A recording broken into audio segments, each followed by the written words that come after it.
और जीवन की इस स्टेज तक जो मेरे साथ, चाहे मैं बहुत बार नहीं आ पाता, लेकिन साल में एक बार जैसे गांव में आया तो जो सभी मेरे साथ भावनात्मक रूप से जुड़े रहे। और सबसे ज्यादा लोग जो मेरे लिए आज की इस सभा में जो महत्वपूर्ण है वो ये प्यारे बच्चे हैं, स्कूल के, कॉलेज के, मेरे होनहार बच्चों, देश का भविष्य हो।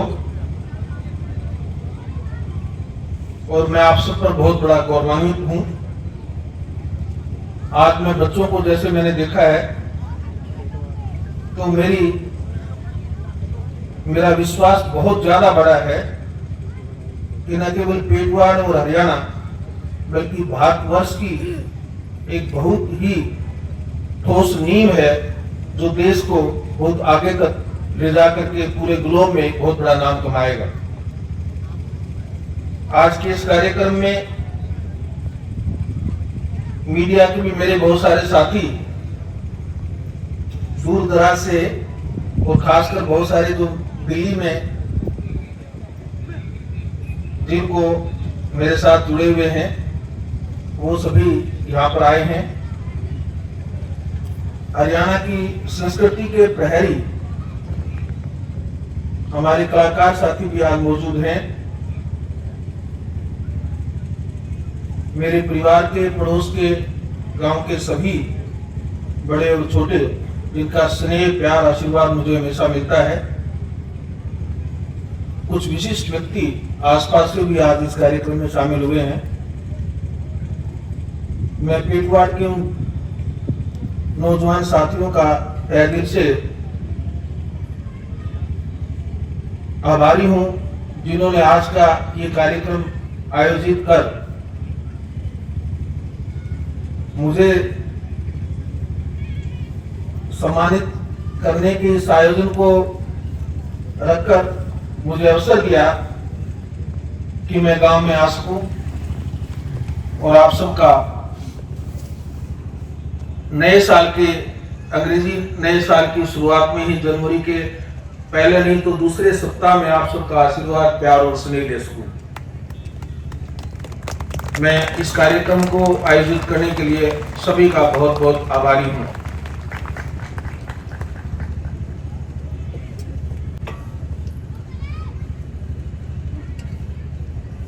जब भी ऐसे मंच पर आए तो ये दुविधा स्वाभाविक है कि क्या बोलूं और क्या न बोलूं। गांव की इस मिट्टी से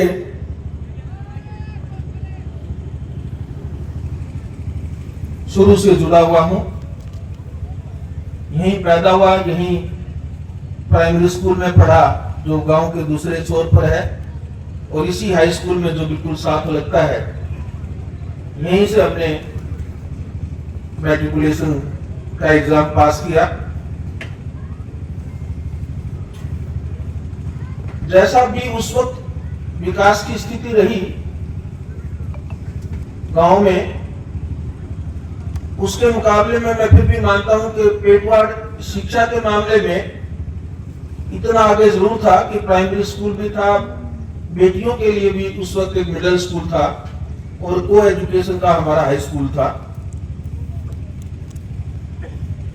परंतु गांव के बच्चों को शिक्षा प्राप्त करने में उस वक्त काफी संघर्ष करना पड़ता था। उस संघर्ष की स्थिति हम सभी ने भी उस वक्त झेली। कई बार टीचर्स नहीं होते थे, और खासकर मुझे याद है इंग्लिश में अगर कोई हमारे टीचर थे और उनका ट्रांसफर हो जाता था तो बड़ा मुश्किल हो जाता था, दोबारा कोई उनका सब्स्टिट्यूट नहीं आता था महीनों महीनों तक। उस दौर में स्कूल में कोई फैसिलिटीज की भी दिक्कत होती थी, हम लोग नीचे बैठ करके ही पढ़ते थे। पर मुझे गर्व है उस वक्त टीचर्स की कमिटमेंट पर, कितना मन से वो बच्चों को पढ़ाने में अपने आप को समर्पित करते थे।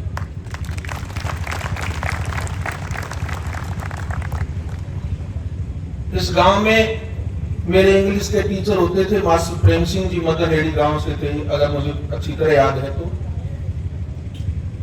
उन्होंने कुछ बच्चों को परखा, और परखा किस बात के लिए कि मैट्रिक के बोर्ड के एग्जाम में कुछ बच्चे पास हो जाएं ताकि इस गांव का रिजल्ट किसी तरह अच्छा आ जाए। इस बात के लिए उन्होंने कुछ बच्चों को पूरी क्लास में से अलग से छांटा और हमें आदेश दिया कि इस गांव में ही, स्कूल में ही रात को हमें रुकना होगा। तो धान की पराली नीचे बिछा करके गांव, इस स्कूल का जो बीच वाला कमरा, जो सबसे बड़ा रूम था, उसमें पराली बिछा करके हम लोग बच्चे उसमें सारे इकट्ठे सोते थे, इकट्ठे रात को मास्टर जी पढ़ाते थे। तो सारा दिन स्कूल की क्लासेस के अलावा उन बेचारों को कोई ट्यूशन थोड़ा ही मिलता था, लेकिन वो एक मन होकर सिर्फ इस बात के लिए कि ये बच्चे थोड़ा बहुत होनहार हैं, ये आगे निकल सकते हैं, इस बात के लिए उन्होंने रातों को 11 बजे तक, 12 बजे तक हम बच्चों को इस स्कूल में रात को पढ़ाया है। और मुझे लगता है ये उनकी मेहनत का परिणाम था, उनका आशीर्वाद था, उन गांव के बुजुर्गों का, मेरे माता पिता का और गांव के हर उस बुजुर्ग का जिन्होंने उस वक्त हमको प्रोत्साहित किया। ये सब उनके आशीर्वाद का परिणाम था कि हम गांव से मैट्रिकुलेशन करके आगे की पढ़ाई के बारे में सोच पाए। आज मेरे पिताजी हमारे मध्य नहीं है, लेकिन मेरे भाइयों जो यहाँ मौजूद है उनके सामने ही ये घर में डिस्कशन हुआ कि कौन क्या करेगा, और मैंने पिताजी को अपनी इच्छा जाहिर की कि मैं कॉलेज में पढ़ना चाहता हूं। तो जो मर्जी आर्थिक उनके स्थिति उस वक्त रही, क्योंकि हम सभी भाई अलग अलग से पढ़ाई में थे, तो 4-4 बच्चों की एजुकेशन का भार वो अकेले उनके कंधों पर था। पर उन्होंने एक बार भी मुझे ये नहीं कहा कि तुम कॉलेज में नहीं जाओगे या कोई अल्टरनेट शिक्षा की बात सोचो। उन्होंने कहा कि तुम कॉलेज में जाओ। मैंने कॉलेज में फिर ये हुआ कि मैं साइंस में पढ़ूं या आर्ट्स में पढ़ूं, तो मैंने कहा मैं आर्ट में पढ़ना चाहता हूं। तो पिताजी और माँ दोनों ने मुझे सहर्ष ये कहा तुम वही विषय पढ़ो जो तुम चाहते हो। ग्रेजुएशन के बाद भी ये द्वंद हुआ कि क्या किया जाए। घर में कुछ लोगों का ये था कि मैं कंपटीशन दे करके नौकरी की बात सोचूं, कुछ सजेशन ये था कि मेरी ज्योग्राफी की बैकग्राउंड थी तो मैं ज्योग्राफी में एमएससी कर लूं, दोनों एमएससी होती थी ताकि मैं टीचिंग लाइन में चला जाऊं। पर मैं थोड़ा सा हटी था, और हट तो हट है, मैंने हट किया कि मैं तो लॉ करना चाहता हूं। लॉ का तो किसी को घर में कोई पता ही नहीं था, न घर में कोई लॉ पढ़ता था, न किसी ने पढ़ा था, न किसी रिश्तेदारी ने पढ़ा था। पर मेरी इच्छा थी कि मैं लॉ पढ़ूं, और पिताजी ने मुझे उस बात पर भी पूरा समर्थन दिया कि जो तुम चाहते हो वही करो।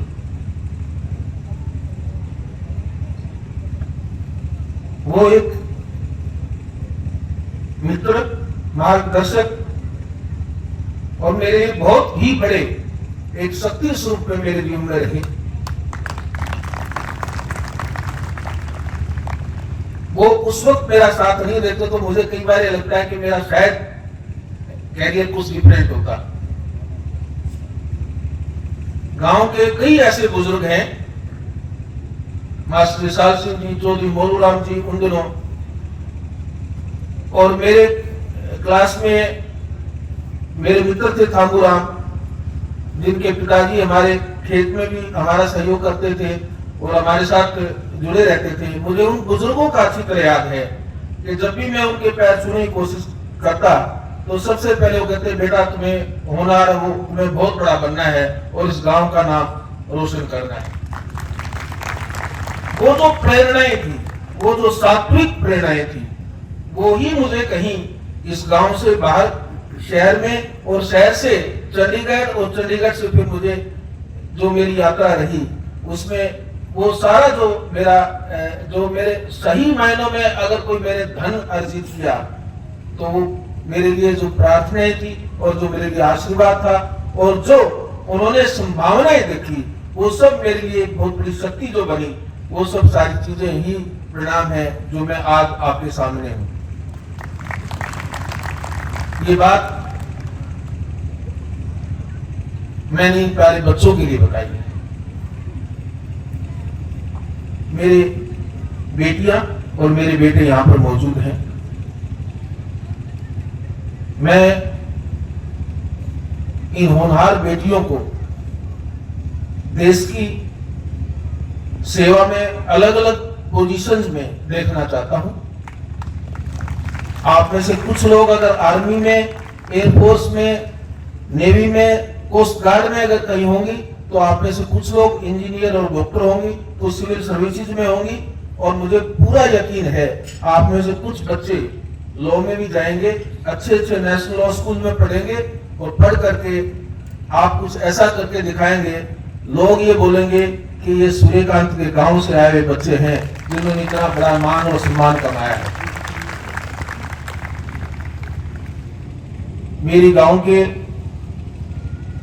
भाइयों और बहनों से भी एक प्रार्थना है कि बच्चों को शिक्षा लेने से मत रोकें। जिस भी फील्ड में, जिस भी क्षेत्र में बच्चे पढ़ना चाहते हैं, मुझे पता है आपको आर्थिक कठिनाइयां हो सकती हैं, मुझे ये भी पता है कि माता पिता की अपेक्षा होती है कि बच्चा जल्दी से जल्दी अपने पैरों पर खड़ा हो और कमाई शुरू करे।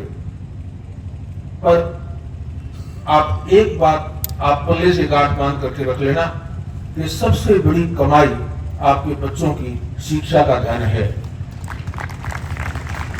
उनको शिक्षित बनाइए। पिताजी ने एक छोटा सा प्रयास किया था, आप सबको मालूम है। हमारे पिताजी ने एक हमारे परिवार की ट्रस्ट बनाई, और ट्रस्ट के माध्यम से हमने निर्णय लिया कि गांव के जो भी बच्चे शिक्षा में आगे आएंगे, जो अच्छी मेरिट के बच्चे होंगे, प्राइमरी स्कूल से लेकर के, मिडिल से लेकर के और मैट्रिकुलेशन तक, हम उनकी आर्थिक सहायता करेंगे। और हर साल गांव में वो फंक्शन पिताजी के टाइम में तो हम नियमित रूप से करते थे, और मुझे बड़ा अच्छा लगता था कि गांव में खासकर रूप से जो वंचित वर्ग के लोग हैं, उन बच्चों के जब मैं देखता था कि पढ़ाई में बहुत आगे आए हैं और उनको जब हम आर्थिक सहायता देते थे, तो मैं पिताजी की आंखों में जो खुशी के आंसू उस वक्त देखता था, तो मुझे अपना बचपन अक्सर याद आता था। हमारा जो छोटा सा प्रयास है वो तो जारी रहेगा ही रहेगा। मैं अपने भाइयों से, अपने परिवार से अनुरोध करूंगा कि वो जो जितनी छोटी सी सहायता हम करते हैं उस सहायता को बढ़ाया जाए। मैं उसके अलावा मैं गांव के सभी भाई बहनों से ये प्रार्थना करूंगा कि गांव के होनहार बच्चों के लिए, खासकर जो गरीब परिवारों के बच्चे हैं, जिस परिवार के बच्चे को आप एक बार ढूंढ लें कि इसको हायर एजुकेशन में बच्चा कुछ करके दिखा सकता है, उस बच्चे की जिम्मेवारी आप अकेले माँ बाप पर मत छोड़िएगा। उस बच्चे को सारा गांव अडॉप्ट करे और वो गांव का बच्चा हो। उसके लिए आपको एक फंड इकट्ठा करें और आप उस फंड को के बेसिस पर उस बच्चे को आगे एजुकेशन दिलवाएं। मेरी ये आपसे प्रार्थना है। आप जब भी ये फंड करेंगे तो सबसे पहला डोनेशन जो है, सबसे पहला मैं अपनी उसमें पैसा डालूंगा, मेरे अपने अकाउंट से आपके लिए मैं उसमें आर्थिक मदद करूंगा। मैं चाहता हूं कि हर गांव में, आदर्श रूप से तो हर गांव में एक ऐसा फंड होना चाहिए, एक जो गांव का एक जिसको सामाजिक और सामूहिक फंड हो, जिसके आधार पर गरीबों के होनहार बच्चों को आगे पढ़ाया जाए ताकि वो देश की धन और शक्ति बन सके। आज थोड़ा सा समय का अभाव है, मैं लेट हो गया, मुझे आगे अभी बहुत दूर गुवाहाटी पहुंचना है, आसाम में। तो मैं एक ही जो दूसरा विषय जो मैं लेना चाहता हूं बस वो है कि गांव की कुछ मांगे आपने रखी, मेरे पास वो मांग पत्र आया था। मैं मुख्यमंत्री जी रात को मुझे मिलने आए थे हिसार में। उन्होंने मुझे कहा कि जो भी गांव की मांग है, हमारे 3 मंत्री जी वहां पर रहेंगे और वो मुख्यमंत्री जी के रिप्रेजेंटेटिव के तौर पर यहाँ पर हैं, और जो भी गांव की हमारी डिमांड्स है वो सब पूरी हो जाएंगी। मैं भाई महिपाल झाटा जी से एक रिक्वेस्ट करूंगा कि एजुकेशन डिपार्टमेंट में आजकल मॉडल संस्कृति स्कूल का एक है, गांव में बनता है, उसका नाम मॉडल संस्कृति स्कूल है। आप इस गांव में उसकी घोषणा करें। ये भाई महिपाल की तरफ से मैं आपको घोषणा कर देता हूं, पेटवाड़ में मॉडल संस्कृति स्कूल की स्थापना होगी। बाकी रणवीर गंगा जी ने, माननीय मंत्री जी ने आपकी बाकी डिमांड्स को लेकर के आपको बता दिया है, वो सब पूरी हो जाएगी।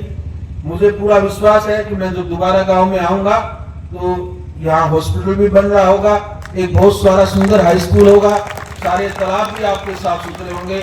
और सबसे अच्छी बात है, मैं जब आऊं तो मेरे गांव के प्यारे बच्चे बहुत मुझे प्रेरणादायक स्रोत के रूप में मुझे नजर आए। मैं बच्चों में देश का भविष्य बहुत गहराई से देखता हूं। मेरा अगर कोई सबसे बड़ा मेरा कोई लाइफ का एसेट है तो ये देश के बच्चे हैं, इनको मैं आगे बढ़ना देखना चाहता हूं। मेरे को इससे बड़ी इस गांव से और कोई मान सम्मान नहीं मिलेगा अगर मुझे ये खबर आती रहे कि पेटवाड़ गांव का एक बच्चे ने वहां पर ये पोजीशन प्राप्त की है, या कोई हमारा बच्चा किसी और फील्ड विशेष में कामयाब हुआ है, चाहे वो स्पोर्ट्स में है। हरियाणा तो स्पोर्ट्स के लिए भी बहुत जाना माना पहचाता है। अगर आप तो स्पोर्ट्स में जो आपका मन है उसी फील्ड में जाइए, देश में और विदेश में नाम कमाइए। यही पेटवाड़ गांव के लिए हमारा सबसे बड़ा एक तोहफा होगा। हम सब उसी के लिए समर्पित रहेंगे। मैं गांव वालों का बहुत बहुत आभारी हूं। आपने आज ये कार्यक्रम किया और आपने अपने इस बच्चे को, इस बेटे को याद किया। बहुत बहुत धन्यवाद। जय हिंद, जय भारत। धन्यवाद महोदय। अभी बैठे रहिएगा, कार्यक्रम अभी शेष आप बैठ जाइए 2 मिनट के लिए।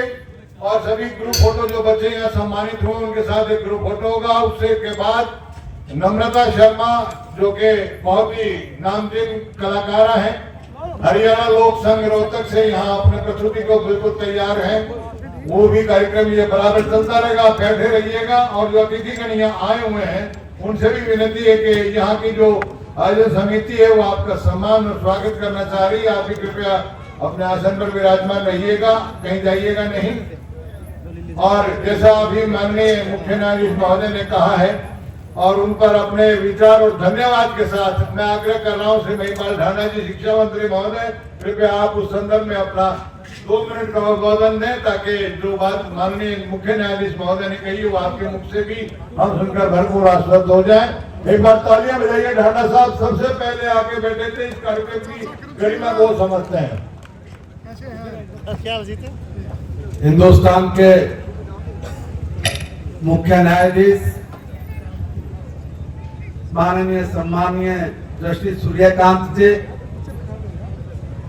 हिंदुस्तान के कानून मंत्री सम्मानित अर्जुन सिंह मेघवाल जी, हरियाणा पंजाब के सम्मानित मुख्य न्यायाधीश आदरणीय श्री सी लागू जी, अरविंद शर्मा जी, रणवीर गंगवा जी, रणधीर पनियार जी, जस्सी पेटवाड़ जी, राम कुमार गौतम जी, डीपी वत्स साहब, शिवशंकर जी, और यहाँ पर उपस्थित मेरे चाचा, ताऊ, दादा, दादी, छोटी बहन, बड़ी बहन, छोटे भाई, बड़े भाई, छायाकार मित्रों, पत्रकार दोस्तों, सबको मेरी नमस्ते, राम राम। मैं गांव पेटवाड़ का बहुत बहुत आभारी हूँ कि उन्होंने